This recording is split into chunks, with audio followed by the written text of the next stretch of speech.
Petrol की कीमत में इजाफे का फैसला कर लिया गया। महंगाई के सताए अवाम तैयार हो जाएं। पेट्रोलियम मसनूआत की कीमतों में 16 फरवरी से 6 रुपये 55 पैसे फी लीटर तक इजाफे का इम्कान है।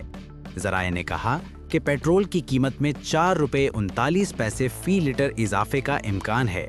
हाई स्पीड डीजल की कीमत में 5 रुपये 40 पैसे फी लीटर इजाफे का इम्कान है। ज़राए के मुताबिक मट्टी के तेल की कीमत में 4 रुपये फी लीटर इजाफे का इम्कान है।